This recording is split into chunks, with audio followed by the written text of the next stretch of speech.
Have you or a loved one experienced sudden bursts of glowing friendship? Have you screamed your Pokemon's name so loud that your neighbors have filed noise complaints? Has your Pokemon began to show human-like traits, such as patterns appearing on their bodies similar to your own clothing? You may have inverse side effects caused by Bond Phenomenon. The Pokemon League now advises you to stop using Bond Phenomenon immediately. Side effects may include spontaneous action poses, synchronizing your thoughts with your Pokemon's, accidentally shouting battle cries at inopportune times, replacing rice balls with jelly donuts, repeating your own name over and over repeatedly, your Pokemon taking your significant other on dates in replace of you, confusing emotional intimacy with stat buffs. But don't worry, help is here. Call the Bond Recall Hotline at 1-800-BOND-OFF. That is 1-800-BOND-OFF. And receive a voucher for 1 full heal, a free pamphlet on healthy friendship boundaries, and a stylish Pokeball keychain while supplies last. Bond Phenomenon may cause uncontrollable glowing, excessive hugging, emotional flashbacks, new forms with questionable stat balance, or feeling like you're part of the Pokemon anime. Do not attempt Bond Phenomenon while driving, operating heavy machinery, or battling Cynthia. Consult your local nurse Joy if glowing lasts longer than 4 hours. If side effects last longer than 6 hours, call your local Officer Jenny and pray to whatever Pokemon deity you so choose. Do not consult Pokemon professors without proper accreditation. Bond Phenomenon. It's time to break the bond before it breaks you. Greetings and bienvenue, come on in, sit on down. The Bond Phenomenon, this weird instance where Pokemon are able to take on some attributes of a trainer who they built an especially strong relationship with, granting them this expressed and explosive willpower, filling them with determination. But with so many trainers across the Pokemon anime and games, you have to wonder, between AZ's Floette and Ash's Greninja, how have we not seen this phenomenon take place again? That's the question that I'm tackling today in this video, looking at some of the more iconic trainers throughout the series and seeing what a bond phenomenon between them and their ace Pokemon might look like. So, without much further ado, let's hop right into today's video. Hi, I'm the Thesterninator, but my friends call me Stern. Welcome to the channel. While you're here, don't forget to drop down below, like, comment, subscribe, do all that fun stuff that makes me and YouTube happy, and dude looks like a glalie! This whole video idea started with this kitten that seemingly spawned in on my doorstep. The weather was a cool 107 degrees Fahrenheit, 0 humidity, and the sheer blistering forces of hell scheduled to rain down upon us later in the day. I couldn't leave the thing out there with that weather on the agenda, and so I brought her in, gave her a wash, and gave her a name that fits her personality. So say hello to Kragalak, the Destroyer, eater of kibbles and devourer of bits. Anyway, this all got me thinking. You know, they say that owners start to look like their pets, or is it that pets start to look like their owners? At any rate, with all this Mega Dragonite this and Mega Victreebel that, I thought why not dive into another theory revolving around the upcoming Pokemon Legends ZA. But hey, it's just a theory. A game theory! No! You cannot say that! I'm of course talking about Bond Phenomenon. This mechanic was first introduced in Pokemon X and Y and is said to have a connection to the Pokemon's truest potential. We get to see this phenomenon take effect with Ash's Greninja. Wait, the whole thing is that it unlocks a Pokemon's hidden power, right? Unlocking it by a strong bond between Pokemon and trainer? Then why is it Greninja and not Pikachu? I mean, how do you think Pikachu felt hearing that? That the new guy got the promotion when Pika-P has been riding on Boss's shoulder for the last 16 seasons.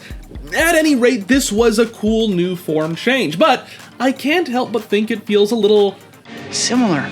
We see that AZ's Floette has a peculiar look itself, with many claiming that this is a Bond phenomenon as well. But the truth is that there are a lot of trainers and Pokemon throughout the anime that have these strong bonds with their Pokemon and trainers. So let's explore a few today and what these forms may look like. Let's take a look at a fan favorite champion with Cynthia. But then again, I don't need the YouTube algorithm to tell me to pop a gander at this Sinnoh champion. She's well known for having a powerful team consisting of Spiritomb, Roserade, Gastrodon, Lucario, Milotic, and, of course, her ace Garchomp. While her team tends to ebb and flow with the changing games, Garchomp has always held a special place in her heart. Maybe a little too special? Yes, if any trainer is worthy of having their Pokemon take on a Bond phenomenon form, then it would of course be Cynthia and her Garchomp. For the design, I looked at the main points of Cynthia and her iconic look. I mean, Ash has gone through so many looks throughout the series that it'll only be a few episodes before Greninja doesn't make a passing resemblance to our eternally 10-year-old protagonist. Meanwhile, Cynthia is fairly consistent outside of her more lax day-to-day looks. So the thing I noticed were her hair things that do tend to look like Garchomp's eyebrow things, hammerhead things. There are no official terms for either of these, which I guess just makes the connection that much stronger. Next up is the flowing coat that I could see as the extended fins of Garchomp. Combine that with the flowing and luxurious, probably pomade shampoo scented hair of Cynthia, and turn that look into a pair of twin fins on the back of Garchomp. We've got this vague definition of the trainer within the shape of Garchomp. Ultimately, this one was pretty fun, and a lot of the elements seemed like they could fit together. The hardest part was trying to figure out how best to lay out the colors. While a good number of trainers already do dress like their ace Pokemon, I'm specifically thinking of Fantina and her Drifblim, Cynthia is a mystery. She looks more like her ace should be Umbreon, but with such a drastic design difference, there's a lot to play with here. Even Ash and Greninja already kind of looked similar, so the amount to run with wasn't quite so crazy. I mainly use the coloring to differentiate the two and apply some relevance. So here is Bond Phenomenon Garchomp. I'm pretty happy with it, and I know a lot of it comes down to the coloring, but the biggest thing I wanted to stay away from with this design was making it look too much Mega or too much Gigantamax in its look.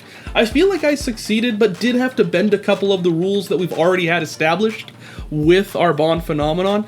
Regardless, I kind of just wanted to make a cool Pokemon, and I feel like in that sense, there's some success here. Speaking of champions, where would we be without our dragon champion from all the way back in Kanto? Yeah, while we've had champions play major parts in the Pokemon story, Lance has kind of sat by the sidelines. I mean, his dragon team is hardly comprised of any dragons. In his first appearance, his team comprised of Gyarados, Aerodactyl, Dragonite, and two Dragonairs. So apart from the Dragonite line, his team is more so built of dragon-adjacent Pokemon over actual dragons. But don't worry, because in Silver, his Dragonairs are fully evolved, and he adds Charizard to the team, who is also not a dragon type. Yeah, we have to wait all the way into Black and White 2 for his team to finally fully gain some draconic power, with Dragonite, Salamence, Kingdra, and Haxorus. He's also been known to throw in a Lapras, Kangaskhan, Steelix, and Tyranitar into the mix, none of which are dragon types either. Lance, why? For a champion who claims to be the Dragon Master, you're kind of curving the grade a bit, pal. And while this Dragon Master has consistently used Dragonite on his team, it always seems that he is represented by Gyarados instead, specifically the Red Gyarados. When facing Leon, he chose to face off alongside this specific Gyarados, which is saying something for type advantage, but not a lot with Dragon types. So, I chose to bond Lance with his apparent favorite Pokemon, because if Ash can bond with Greninja over Pikachu, then Lance can bond with Gyarados over an actual dragon type. I went with making this Gyarados look a little more kingly with these extended head spikes and a fin stretched over, kind of to encompass the rest of the head and build up more of that crown type of look. A lot of this design just came with making Gyarados more. The facial spikes are also extended, combining with the crest shape to appear more like Lance's spiky hair. Its belly is striped like Lance's outfit, and the body crest and whiskers emblemize the chain link that connects Lance's cape. The tail I wanted to make just a bit wider to bring in some language from that flowing cloak, and cover the whole body in blacks and reds to bring in that red Gyarados type of look, as well as reference Lance's overall design. Other trainers who look like their Pokemon are people like Sillin, Chili, and Crest, who utilize the elemental monkeys and really got the idea down. But I have to wonder what a bond would even look like when they already take on so many of their team's traits. So here's Bond Phenomenon Gyarados. I do dig the colors and like that I was still able to incorporate some of that red, since this is famously the Lake of Rage style. I do have to wonder though, if a typical Gyarados would also take on the coloring, given that Lance also has so much red in his look. Maybe his force of will is just so strong that Gyarados has become red upon Bond Phenomenon bonding with him. I don't know, I'd love to see kind of how that works, and also hear about your theories about Bond Phenomenon Pokemon. Are there any that you feel have such a strong connection to their trainers in the anime or games that they should absolutely get a Bond form? Let me know down in the comments below. I'd love to hear about it. My favorite Pokemon, of course, is Toxicroak, so I would love to see a Toxicroak take on some of my features in as less of a creepy way as possible. Now let's jump over to Hoenn with a more visible champion, that being Steven, who plays a little bit of a bigger role within the game. He gave me a Beldum and I love him for it, but much like we've seen in our other champions, he doesn't have a ton in common with his ace. His team is built of Skarmory, Claydol, Aggron, Credilli, Armaldo, and his signature Metagross, who would go on to gain the best Mega form. I will not be taking any questions. The biggest point of reference on Steven's design are his cuffs, which resemble gears, but without a Klinklang on his team, we have no choice but to apply those features to Metagross. Another point of reference for Steven is his numerous rings. Bro has more rings than fingers and more fingers than I have want for that many rings on mine. His hands are so heavy. They must weigh tons. I mean, with the cuffs and the rings and all of that made out of this hardened metal, I have to wonder how he even holds them up in his striking pose. So looking at Metagross, I wanted to implant the gems from those rings as natural fragments. Is Bond Phenomenon natural? I mean, it says that it is, but like, is this something that is built into the Pokemon's DNA? Or is it like Mega forms where they're just in a mutagenic agony the entire time? Assuming that this Metagross isn't just wanting to tear itself apart, I actually love going with this more subtle vibe. In a time when Mega forms were all the rage, very unlike today, wink wink, nudge nudge, Mega Victreebel, cough cough, Bond Phenomenon seemed really cool, but also a little lackluster. The changes weren't all that crazy, kind of just giving Greninja a my mom did my haircut for me style type of look, and Floette got a new flower. So playing into the same type of energy and fitting the overall vibe of Bond Phenomenon is kind of refreshing. I actually do hope that we get to see more appearances like this, but I also have to wonder if the ability to customize your character has kind of stolen this from us. I mean, your character can look like anything, so what would a Bond Phenomenon look like? In past games, your character was kind of stuck to a specific look that became iconic for the series as well as for that game. So it made a little bit more sense for us to have kind of this iconic look take on a different shape in the Pokemon. But hey, we can't all be fashionistas like Steven. He has an iconic look and heavy hands. I will say it so many more times, his hands must be so heavy. So I try to translate that into Metagross, and I do have to say that I dig it. I played with coloring the design closer to Steven with a purple hue and some darker coloring to look a bit more like the design of his suit, but it felt like the balance was starting to lean a bit closer to Steven and less from Metagross. So take a look at this blend that we have going on with our Bond Phenomenon Metagross. Try saying that 10 times fast. Bond Phenomenon Metagross, Bond Phenomenon Metagross. If you can do it 10 times, then I guess just do it more. The red striping is a take on Steven's red ascot, and I feel really divides this from the standard Metagross in a good way.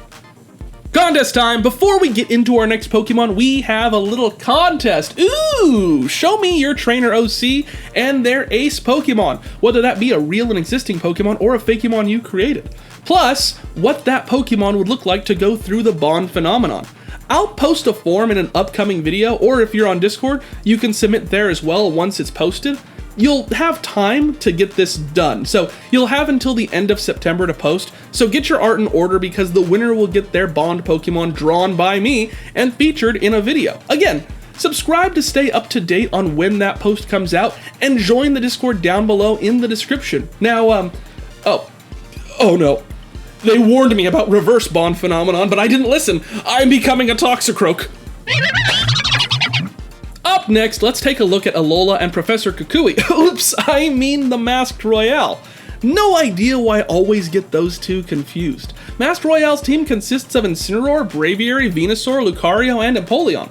A pretty decent team that represents the pro wrestler persona well. My old rec center leader kept a mask in his trunk too, but it was a very different style, and I'd love to talk more about it, but it seems that entire memory has been repressed.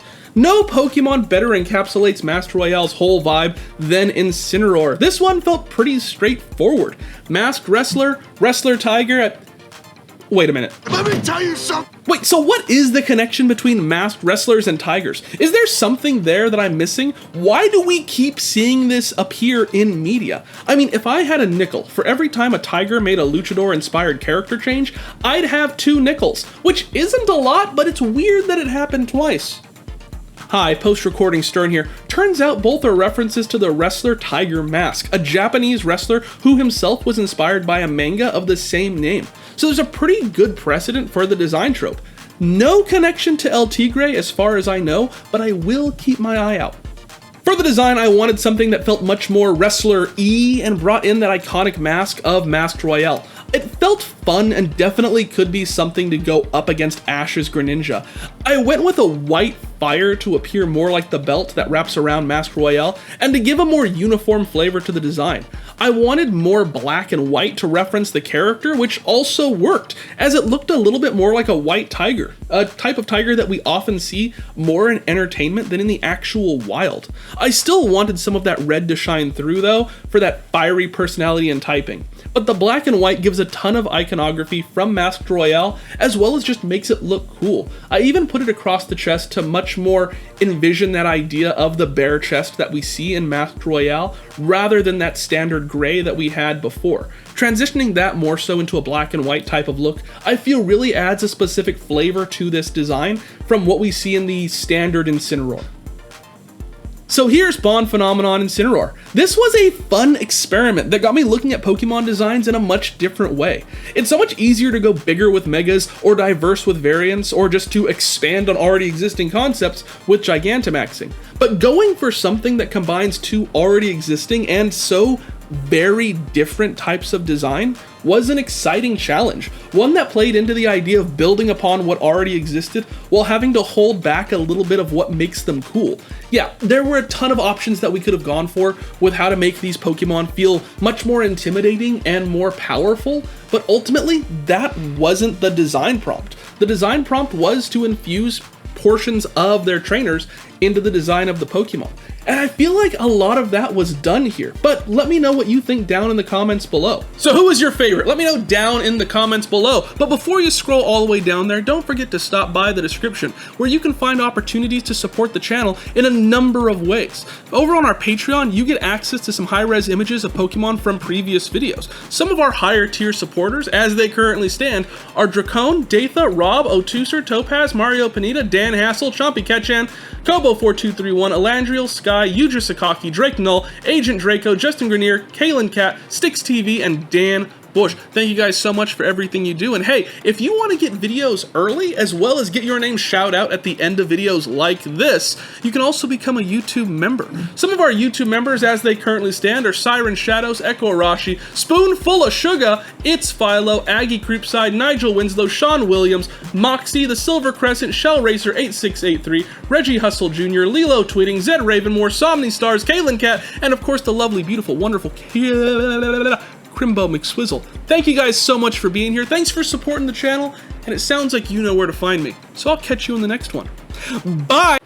It gets so incredibly hot in here. It's not just like the lights and the lights and the lights and the lights. It's just like that wall is essentially metal, and you can hear everything that goes on outside when jets pass over all the time. It is insane. Like, do I live near an airbase? Are we at war right now? Like, I can hear jets it stops me recording half the time. I've had to record this like 2 or 3 times, the whole script, because jets kept flying over. This has nothing to do with the video. This is just an opportunity for me to rant. If you've stuck around through the credits, then I'm sure you're still here, and you're gonna listen. I'm making you listen. It gets hot. I have a fan over there, but that fan makes so much noise that it can run at all times except for when I'm recording.